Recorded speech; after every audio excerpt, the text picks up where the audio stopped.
కుర్రోళ్ళు అయితే చేరేనే, కుర్రోళ్ళు ఇంకా చేస్తారు. కుర్రోళ్ళైనా అవగాహన ఉన్న వాళ్ళు ఎవరైనా రావాలి. చంద్రబాబు నాయుడు వస్తేనే మంచిదని. ఎట్ట అవుతుందో మనం చెప్పలేము నాయన. బుత్సి నగర పంచాయతీ 13వ వార్డులో ఉన్నాం. ఇక్కడ కొంతమంది మనతో మాట్లాడేందుకు సిద్ధంగా ఉన్నారు, వారితో మాట్లాడదాం. తెలుగుదేశం ఎందుకమ్మా దినేష్ రెడ్డికి ఎందుకు? వాళ్ళ నాన్న బాగా పరిపాలించారు, ఈయన కూడా అట్లేను. ఎందుకని మీకేమైనా పథకాలు లాంటివి ఏమైనా వస్తున్నాయా? ఎట్లా? మాకేం పథకాలు ఏమి లేవండి. నేను రిటైర్ అయ్యాను టీచర్ని. ఇంకేం పథకాలు లేవు మాకు, మా పిల్లలకు కూడా లేవు. టీచర్గా పనిచేశారంటే ఒక టీచర్గా మీరు అన్నీ చూస్తారు. సో దీన్ని బట్టి తీసుకుంటే తెలుగుదేశం పార్టీని మీరు అభిమానిస్తున్నారు. కారణం ఏంటి తెలుసుకోవచ్చా? వైసీపీకి తెలుగుదేశానికి ఉండే డిఫరెన్స్ అయితే మీకంటే ఖచ్చితంగా ఎవరు బాగా చెప్పలేరు, చెప్పండి. బాగా చేస్తారండి. తెలుగుదేశం వాళ్ళు అన్నీ చేస్తారండి, అన్ని కార్యక్రమాలు చేస్తారు. వీళ్ళు ఏం చేస్తారంటే అంటే ఓట్ల కోసంగా చేసుకుంటారు వీళ్ళు. తెలుగుదేశం అట్లా కాదు, వాళ్ళు మంచిగా అన్నీ మంచి చేస్తారు ప్రజలకి. కొంతమంది దినేష్ రెడ్డి కుర్రోడు అని వ్యాఖ్యానిస్తున్నారు కదా, దినేష్ రెడ్డి మీద మీ అభిప్రాయం ఏంటి? కుర్రోళ్ళు అయితే చేరేనే, కుర్రోళ్ళు ఇంకా చేస్తారు. ఇంకా ఆయన ఒక ఎక్కువ కాలం ఉండాలి. అది కుర్రాడుగా వచ్చి ఇంకా పెద్దోళ్ళు అయిపోతే శక్తి ఉండదు. అది కుర్రోళ్ళు అయితే ఎక్కువ కాలం చేయాలి ఆయన. పెద్దవారైనా సరిగ్గా సమాధానం చెప్పారు ఈ ప్రశ్నకి. సో కుర్రోళ్ళకే వేయాలి ఓటు అంతే. కుర్రోళ్ళు అయితే వేయకూడదు, ముసలోళ్ళు అయితే వేయాలని ఉందా? లేదు, కుర్రోళ్ళకే వేయాలి. వాళ్ళకి శక్తి ఉంటుంది, ఎంతకాలమైనా వాళ్ళకే వేస్తూ ఉండాలి. వాళ్ళని చూసి వాళ్ళ పరిపాలన చూసి మనం వాళ్ళని ఇంకా ప్రోత్సహిస్తూ ఉండాలి. సో అసలు కుర్రవాళ్ళని ప్రోత్సహించాలి, ఎందుకంటే రాజకీయాల్లో వాళ్ళు వస్తే బాగుంటుంది.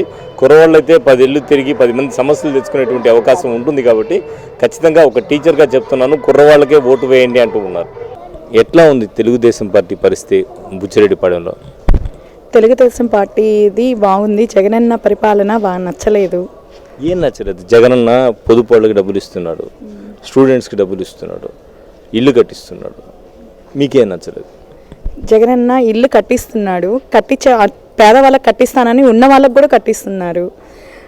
అది కూడా కట్టించిన దాంట్లో కూడా కట్టుబడి కూడా బాగలేదు. ఇంకోటి ఏంటంటే డ్రైనేజ్ అంతా బాగా చేస్తానన్నారు, డ్రైనేజ్ కూడా బాగా చేయలేదు.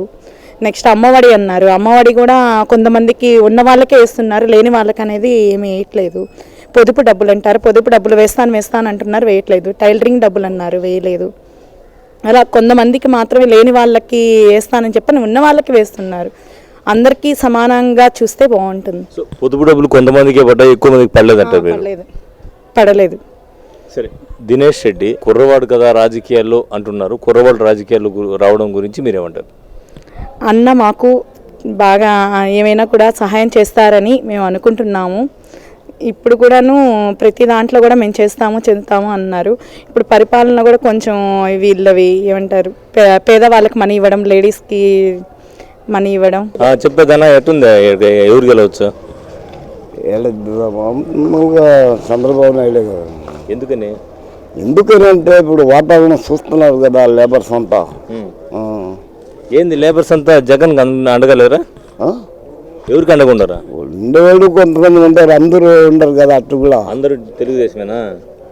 అంటే ఎందుకంటే ఈయన మంచిగా తెలుసు. ఆయన ఉన్నప్పుడు ఏం చేసాడు, ఈయన ఉన్నప్పుడు ఏం చేశాడు అంతా చెప్తుంటాం లేవాలి టీవీలో. తెలుగుదేశం పార్టీ ఉండేటప్పుడు ఏం చేసింది, ఇప్పుడు మళ్ళీ తెలుగుదేశం పార్టీ ఎందుకు కావాలా? ఆయన చేసిన పనులు వేరే, ఇప్పుడు ఇక్కడ జరుగుతున్న పనులు వేరే. అంటే అంత ఇది మాకు ప్రాక్టీస్ లేదు. అయినా మామూలుగా టీవీలో వింటున్నాం కదా, చూస్తున్నాం కదా. అది ఎవరు రావాలంటావు? ఎవరు గెలవాలంటావు? చంద్రబాబు నాయుడు వస్తేనే మంచిదని. అంటే రానున్న ఎన్నికల్లో తెలుగుదేశం పార్టీ గెలవాలని చెప్తున్నారు కదా, ఎందువల్ల తెలుగుదేశం పార్టీ గెలవాలంటారు? దినేష్ రెడ్డి యువ నాయకుడు తిరుగుతున్నారు, ఎలా అనిపిస్తుంది? ఎలా అనిపిస్తుందంటే మాకు కొన్ని అందడం లేదు సార్, అనుకున్నవి సకాలంగా జరగడం లేదు. మాకు తెలుగుదేశం వస్తే బాగుంటుందని మా అభిప్రాయం. ఏం అందట్లేదు, తెలుగుదేశం పార్టీ వస్తే ఏం చేస్తుంది? ఇప్పుడు మాకు అమ్మఒడి వస్తున్నది, అది తీసేశారు. అదేమంటే మీకు కరెంటు బిల్లు ఉంది అలా చెప్పేస్తున్నారు.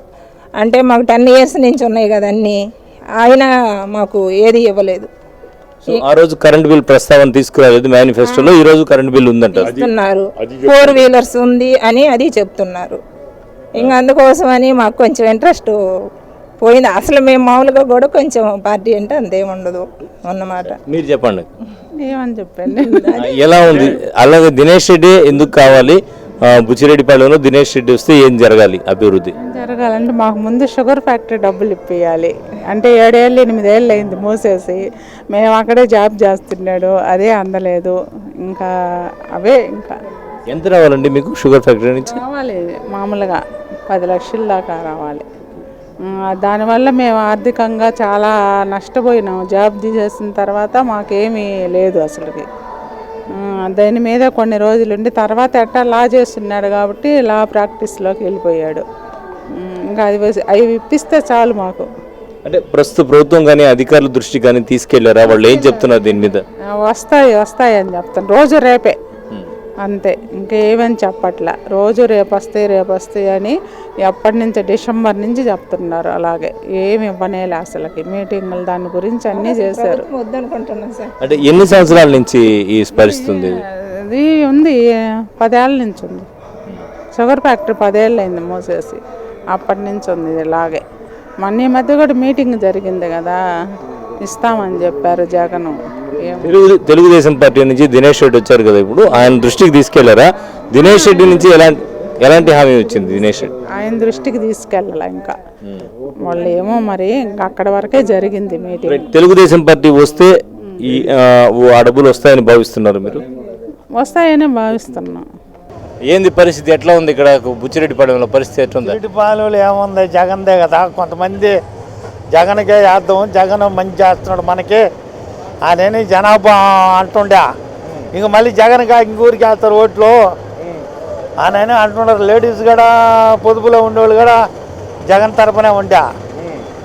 లేబర్ తెలుగుదేశం పరిస్థితి ఎట్టుంది? దినేష్ రెడ్డి బాగా తిరుగుతున్నాడు. పార్టీ కొంతమంది అట్లా అంటున్నారు. ఎట్ట అవుతుందో మనం చెప్పలేము నాయన. సో దినేష్ రెడ్డి క్యాంపెయిన్ చేస్తున్నారు కదా, గడప గడపకు వస్తున్నారు. ఎలా అనిపిస్తుంది? ఎలాంటి సమస్యలు చెప్పడం జరిగింది ఆయన దృష్టికి? మేము ప్రస్తుతానికైతే మేమేం సమస్యలు చెప్పలేదు. సారే రోడ్లు వేస్తాము, నిత్యావసరాలు అవి తగ్గిస్తాము, అందరికీ పెన్షన్ వచ్చేలా చేస్తాము అని సార్ మాత్రం చెప్పేసి వెళ్ళారు. చేసేలాగా కూడా అనిపిస్తున్నారు. ఎందువల్ల అంటే అందరూ కూడా ఇతను కుర్రాడు అని చెప్పి చెప్తూ ఉన్నారు. సో ఒక టీచర్ కూడా చెప్పారు కుర్రాళ్ళు రాజకీయాలకు రావాలి, కుర్రాళ్ళు అయితే తిరగలరని. సో మీరేమంటారు దీని మీద? రావాలి కదా, కుర్రవాళ్ళైనా అవగాహన ఉన్న వాళ్ళు ఎవరైనా రావాలి. సమస్యలు తీర్చగలిగితే చాలు. అలాగే పోలంరెడ్డి శ్రీనివాసరెడ్డి వారసుడిగా వస్తూ ఉన్నారు ఆయన. మరి ప్రజల్లో ఎలాంటి స్పందన ఉంది? ఆదరించే పరిస్థితి ఉందా? ప్రస్తుతానికైతే పాజిటివ్గానే ఉన్నారు అందరూ కూడా. పోలంరెడ్డి గారి మీద కానీ దినేష్ రెడ్డి గారి మీద కానీ వస్తే బాగుంటుంది అని మేము అనుకుంటున్నాం. బుచ్చి నగర పంచాయతీలో ఉన్నాం మనం. అయితే బుచ్చి నగర పంచాయతీలో ప్రధానంగా అసలు ఎలాంటి సమస్యలు ఉన్నాయి, ఎలాంటి సమస్యల మీద రానున్న నాయకుడు ఎవరున్నా కూడా ఫోకస్ చేయాల్సినటువంటి అవసరం ఉంది అనే విషయం మీద మనతో మాట్లాడేందుకు మరో వ్యక్తి ఉన్నారు. అయితే మాట్లాడదాం. చెప్పండి, అసలు ఎగ్జాక్ట్గా బుచ్చి నగర పంచాయతీలు తీసుకుంటే ప్రధానంగా ప్రజలను కలవరపరిచేటువంటి సమస్యలు ఏంటి? వాస్తవంగా బుచ్చిరెడ్డిపాలెం నగర పంచాయతీ అయిందని సంతోషపడే లోపే ఈ వైఎస్ఆర్సీపీ నాయకత్వం వీళ్ళు తీసుకున్న రివర్స్ పాలన విధానంతో ప్రతి ఒక్కరిని ఇబ్బందులకు గురి చేస్తూ ప్రభుత్వాన్ని, వాస్తవం చెప్పాలంటే సిమెంట్ రోడ్లు, డ్రైనేజ్ సమస్య ఎక్కువగా ఉండే బుచ్చిరెడ్డిపాలెంలో డ్రైనేజ్ సమస్య ఎక్కువగా ఉంది. సిమెంట్ రోడ్లు కైల్లేకి వాళ్ళు రాజకీయ నాయకుల ఫ్లాట్లు, అపార్ట్మెంట్స్లోకి వాస్తవంగా వాళ్ళు వేసే రియల్ ఎస్టేట్ ఫ్లాట్లకి సిమెంట్ రోడ్లు వేసుకుంటున్నారే కానీ జనాలకు ఉపయోగపడేది ఇక్కడ సిమెంట్ రోడ్లు. ప్లస్ ఇంకా చెప్పాలంటే ఈ బుచ్చిరెడ్డిపాలెం మండలంలో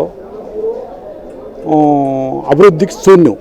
అందరికీ సంక్షేమ పథకాలు ఇచ్చాము, అందరికీ ఇల్లు ఇచ్చాము, ఎలాంటి ఇబ్బందులు లేవు, ప్రజలకి నవరత్నాలతో అందరికీ లబ్ధి జరిగిందని వైసీపీ ప్రచారం చేస్తోంది.